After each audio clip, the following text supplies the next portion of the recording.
Good morning class बच्चों। इसके पहले वीडियो में मैंने आप लोगों को ललित कवित्री के बारे में बताया था, उनकी रचनाओं के बारे में, उनके जीवन से संबंधित कुछ प्रमुख बातों के बारे में बताया था। किंतु आज मैं इस वीडियो के माध्यम से आप लोगों को ललित कवित्री द्वारा लिखित वाक नामक कविता की व्याख्या बताऊंगे। तो आइए देखते हैं ललित अपनी कविता के माध्यम से मानव जाति को क्या संदेश देना चाहती हैं, या वे अपने कविता के माध्यम से क्या कहना चाह रही हैं। ललित कवि कहती हैं, रस्सी कच्चे धागे की खींच रही मैं नाव, जाने कब सुन मेरी पुकार, करे देव भव सागर पार। पानी टपके कच्चे सकोरे, व्यर्थ प्रयास हो रहे मेरे, जी में उठती रह हुक, घर जाने की चाह है घेरे। यहाँ पर ललित कवित्री कह रही हैं कि हे मनुष्य, मैं अपने आत्मा रूपी नाव को शरीर रूपी कच्चे धागे के माध्यम से खींच रही हूँ। अर्थात यहाँ पर उन्होंने अपनी आत्मा को, जीव को एक नाव के रूप में बताया है और इस नश्वर शरीर को कच्चे अर्थात कमज़ोर धागे के रूप में। उनका कहना है कि मैं एक बहुत ही कमज़ोर धागे के से आत्मा रूपी नाव को खींच रही हूँ, और इस उम्मीद में हूँ कि न जाने कब ईश्वर मेरी पुकार को सुन लेंगे और मुझे इस जन्म मरण के बंधन से अर्थात माया रूपी भवसागर से मोक्ष दिलवाएंगे।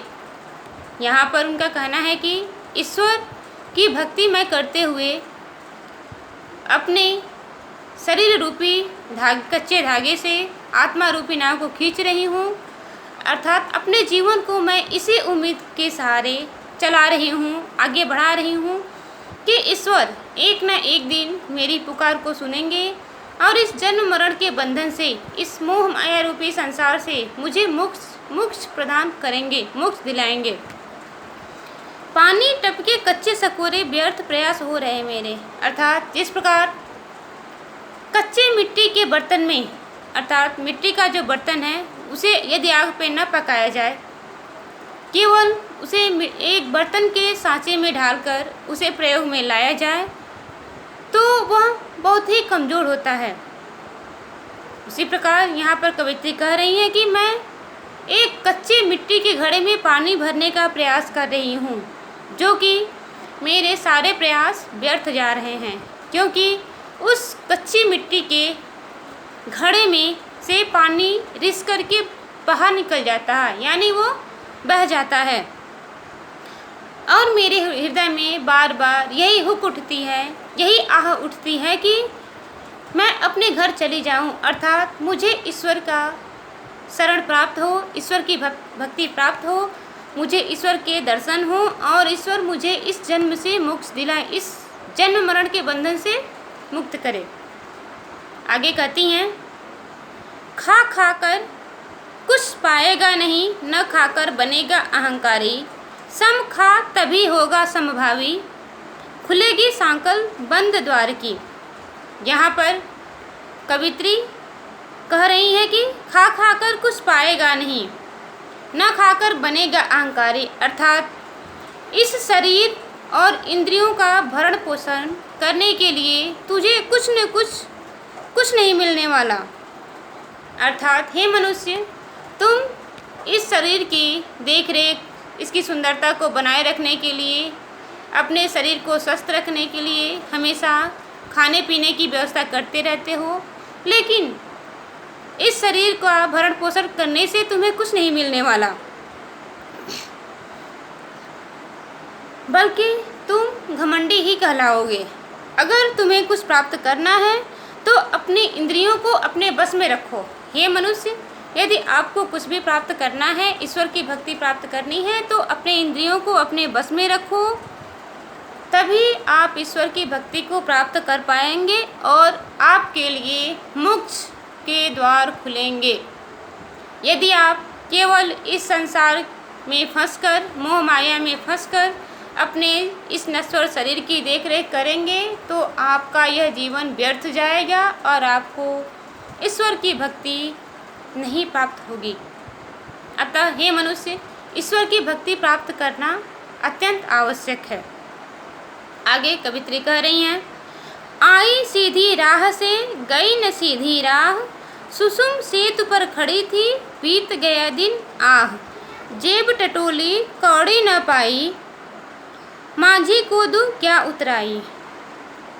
आई सीधी राह से गई न सीधी राह, अर्थात ईश्वर ने हमें बहुत ही साधारण सामान्य रूप में जन्म दिया था, जीवन प्रदान किया था, किंतु हम लोग इस मोह माया के जाल में फंस करके अपने इस जीवन को व्यर्थ कर दिए और अपनी उस उम्र को, आयु को, जीवन के समय को व्यर्थ कर दिए और मृत्यु के समय बहुत ही अधिक तकलीफ होती है।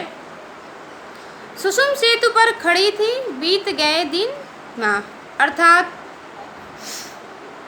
योग साधना के अनुसार योग के अनुसार हमारे शरीर में 3 नाड़ियां हैं, इंडा, पिंगला और सुषुम्ना, अर्थात इन तीनों के योग से ही नियंत्रण बनता है। हम अपने इंद्रियों पर नियंत्रण प्राप्त करते हैं। यहाँ कवित्री कह रही हैं कि मैंने अपना जीवन व्यर्थ में इधर उधर के मोह माया में बिता दिया और आज मैं मृत्यु के कगार पर खड़ी हूँ, अर्थात मेरी मृत्यु होने वाली है और मुझे उस नदी को पार करना है, जिसे प्राप्त करने के उस मोह माया रूपी नदी को पार करना है, जिसके लिए मुझे ईश्वर के सहारे की ज़रूरत है। किंतु मैंने अपना जीवन व्यर्थ के कामों में बिता दिया। मेरे पास कुछ भी नहीं है जो मैं ईश्वर को उस पार उतराई के रूप में दे सकूं। अर्थात जब हम पहले के प्राचीन काल में नदी पार करते थे तो नदी पार करने के लिए हम लोग नाव का सहारा लेते थे और नदी पार करने के बाद हम लोग नाविक को कुछ न कुछ उपहार उतराई के रूप में देते थे। वही यहाँ पर कवित्री कह रही है कि इस जीवन रूपी भवसागर से पार उतारने के लिए मेरे पास कुछ नहीं है कि जो मैं ईश्वर को उतराई के रूप में दे सकूं, क्योंकि मैंने अपना जीवन व्यर्थ के कार्यों में व्यतीत कर दिया और ऐसा कोई कार्य नहीं किया जिसका फल मुझे प्राप्त हो। आगे कहती हैं, थल थल में बसता है शिव, भेद न कर क्या हिंदू मुसलमान, ज्ञानी है तो स्वयं को जान, वही है साहिब से पहचान। अब यहाँ पर कवित्री हिंदू और मुस्लिम के भेद को मिटाते हुए कह रही हैं कि थल थल में यानी प्रत्येक कण में ईश्वर विराजमान है, भगवान शिव बैठे हुए हैं। यहाँ पर शिव का अर्थ है ईश्वर, क्योंकि कश्मीरी भाषा में ईश्वर को शिव कहा जाता है। शिव के रूप में ईश्वर की भक्ति करते हुए कह रही हैं कि हे मनुष्य, हिंदू और मुस्लिम कोई अलग अलग नहीं है, अर्थात सबके अंदर वह ईश्वर विद्यमान है। यदि आप ज्ञानी हो, यदि आप ज्ञान प्राप्त करना चाहते हो तो स्वयं के बारे में जानो, अपनी अच्छाई और बुराई को पहचानो। यदि आप अपने अंदर की बुराइयों को त्याग सकते हो, त्याग देते हो, तो वही ईश्वर की सच्ची भक्ति होगी। और ईश्वर की सच्ची भक्ति करने के लिए हमें अपने अंदर की बुराई को, अपने अंदर के निर्जीवता को मिटाना होगा और ईश्वर की भक्ति में अपने मन को लगाना होगा। उसके लिए हमें सबसे पहले अपने इंद्रियों को अपने बस में करना होगा। और इसी के साथ साथ उन्होंने अपनी कविता के माध्यम से मानव जाति को ईश्वर की भक्ति करने के लिए कहा है। धन्यवाद।